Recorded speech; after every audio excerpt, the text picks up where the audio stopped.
مالی ما رevizyon میاد تفتیش رevizyon میاد کاراتون همه خوبه حساباتون همه جا به جای خب مسئله مالی و پولی همشه مالی پولی رئیس همون باشه گوش کن از زبونو مادرت چه سلامتیش خوب شد رحمت سوزن خب آفرین نباشه تو یک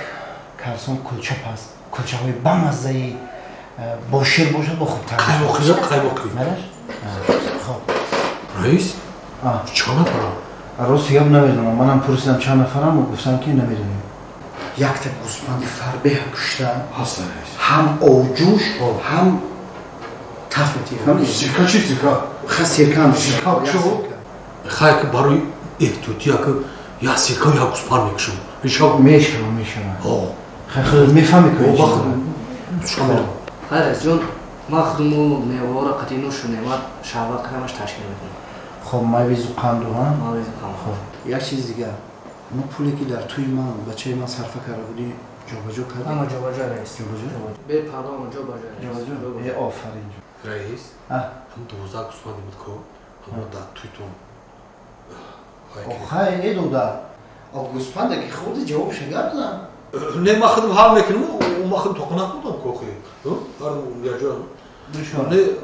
ما خودی رسون کردم رئیس جون ببخشید آخه خوردی تاخه خوردی همراه برادرات خوردی آخه عوض همین ریویزیون میبیم بیا مسئله را ما خودم حال میکنم جواب رو بیا یا سیکر یا گوسفند هستی سرماسیب فهمیدی چی؟ عزیز جان همین کلچه های بر لذت شده قیماقی فهمیدی؟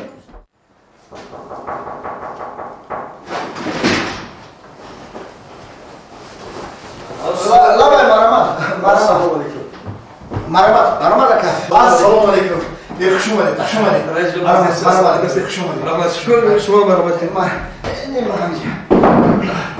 شما نزید رحمت رئیس جون رحمت کاراتون خدا را شکر بس حرفای ما خیلی می آمده سلامت باشه راست گفت ما همه چند ناحیه ها رو گشتیم حالا من همین دینه تمام کردیم من همین ناحیه نزدیک شما بودگیره بعد از اونجا تصمیم گرفتیم که آخرا من همین ناحیه شما با مهمان شویم خوش اومده ناحیه دیگر ناس گذشت خیلی بهترین بچه‌ها بسیار خوشحال شدن همه قدر همه مهمان آوازی خوب قدر باور کنید وقتی من با تعطیل بود انا میگم شما چند نفر؟ ما 12 نفر جون همه خودی من قدی 12 کس 12 کس خب رئیس جون نباشد کار از پگاه سر کنیم حوازی سر کنیم چی؟ حوازی بر پاس درست وقت هست نباشد ما اعلانمان کجا باید آویزون کنیم اکا جون قدمتان صدقه کن همین کاری که به اعلان آوازه و دروازه شد دیگه همه اهل میشه بیایم چی در کاری؟ خیلی آقای رئیس جون اعلان رو نباشد کجا باید آویزون کنیم؟ اعلان؟ گوش کنید برادر همین به اعلان حل میکنیم آقا رئیس باید به اعلان نمیشود ولی مردم باید کجا میدونه که ما کی آمدیم برای چی آمدیم چی میخوایم شما همین گوش کنید ما همین یک تنین تا مسئله را حل کنه میتونیم اگه شرط هست که همین آمدن شما را همه داند و چی کار کردید و همین گفتی او که اینجا چی کم بودی همه را باید ما اعلان کنیم رئیس جون در اینجا اون کم بودی نیست اینجا همه نست یا او میبینین از روح شما نور بگورد شما برای قدر خوش قبول کردید الان همه گناه مردم هم باید ما را قبول کنن ما باید اعلان ها را آویزان کنیم الان باید نصیب باشد کار سر میکنیم برادر یک سوال کم ممکن؟ مرحبا شما 12 نفر؟ 12 نفر اشتراکچی؟ شما از کجا آمدگی؟ با چی خیلی از کجا؟ ما از تئاتر از تئاتر؟ تئاتر رو خیلی نمایش رو خیلی کم چه نمایش؟ و باید گفتم که از ما تصمیم گرفتیم که ناحیه شما اومدن نمایش دهیم نمایش ریویزیون نمایش؟ شما ریویزیون نه؟ که کجا ما ریویزیون؟ ما اکتیور و این نمایش ما ریویزیون ریویزیون گوگل است که نمایش اکتیور؟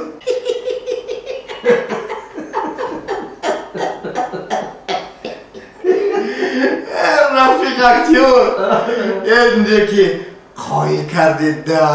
جانم زنه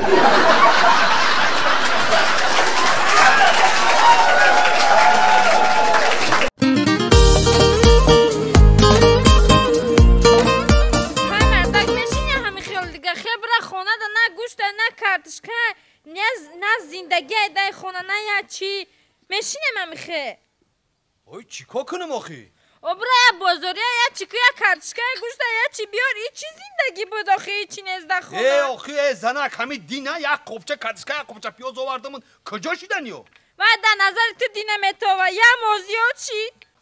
همین روزی دراز نگاه میکنم همین دگانو در همین خونه چک چک چک چک چک چک فقط طبق همین کارچکا بیرون دارم پیشون موندگی با مرا میگو کارچکا تمام شد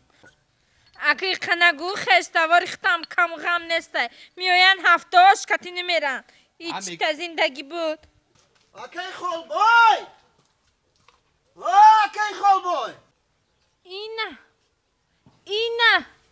ایش هم دگانی من ای بیا مانه اکی خال بای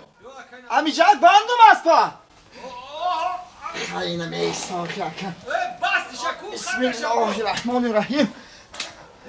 نسلی بیا نغزی تنجی مردم که اللهم صل رحمت خوبی تنجی کلیم بود نغزی انگا رحمت شکر یک کمتر کار بودم شهرده گفتم یک درام اکی خالبای یاد کردم خیلی شد ندیم بیا مرحمت خوبه سازه مشه خدا شکر مرحمت مورم اکا حالی دهقانی و امی خیلی چیا کتی سرگردان اکا تینجی سلامتی و نزد زندگی همه شواده گوگو میشود نزده میشه خیلی بیا زنک بیارم درس خونه بیا اینجا بیار درس خونه بیا اکا جون بیا مرحمت بیار درس خونه بیار زنک بیا سلام علیکم یا نغزه سازه تینجی مردم که بودکا خوبم سازه تینجی رحمت خبر میگیرین ای گجو اما همین مهر و محبت گم کردنی نیستی که زندگی همه شواده خوش های آمدن مهمان جون پای قدم شما که یک دو پای قدم همین شما خاندان شما دو برکت بسیار عطا کنه الله اکبر مهمان جون ما همین سویتو خونه را بردیان همین سویتو را ساز کنم مایلش شما به تشویش خونه ختموری همین چیزی میفراتون مرحمت کنین خونه چیزی میفراتون خونه ختم آخه مایلش مرحمت کنین مهمان جون ما همین سویتو را ساز کنم حاضر میام مهمان جون تشویش کشیده انگا جون چه گیره خوش آمدن بگیره یادن مایل انگا جون شما تشویش نکشید من به حضورم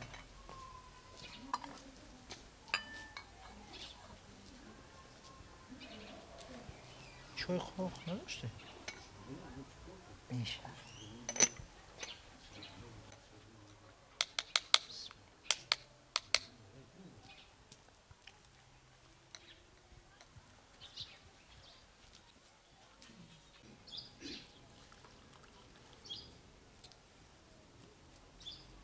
آوش کم ترک بسیار ترک اومده ایچ گرنی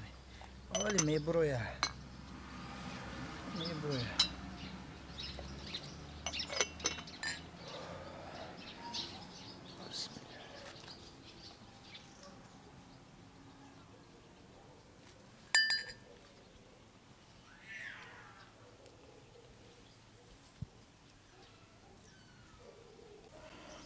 توبه این چیکار کرد این خالبویان آورد این کاسه جرغاد رو موند چاینک چای رو موند و رفت 1 ساعت می شود که نمی بیاید نخود برای یک سویت را ساز کردن 1 ساعت روند در گشنگی دلم هم ریخت میگویم همین کاسه جرغاد را نان ریزه کرده خورم نه خیلی آمدگی است از آشخانه‌اش هم دود نمی براید چی شده باشد این 2 ساعت شد 1 بار هم نامد من به فکرم همین کاسه جرغاد را میخورم نه خوبترش اینکه در این 2 ساعت نامد دیگر نمی بیاید اکی خالبوی اکی خالبوی اکا من میخیزم مایده خدا برکت خیلی شید اکی خیزم اکا جون تو رفتن تا مشتی ها مشتی تو رفتن تا این چخیلی شدی مال من خودم میپوشم یه اردم تیم مهمان جان معلش یه اردم تیم است خودم میپوشیدم نه چیگام نه میخیزم هیچ گام نه رحمت مشتی چخیلی شد مهمان جان خواهی اکل کم ترا کار رحمت کلام مهمان جان معلش شما دی مهمان جان من مهمان جان لبه مشتی نه اکل مایده میریم اویلم oş پختای سودا بود یک چی oş oş یا بسم الله انا میگم که اکی خالبه جان oş گفتی oş اسپا گجو باندیم اسپا در همین زبان من که دیگر هنوز از دهان من نبرد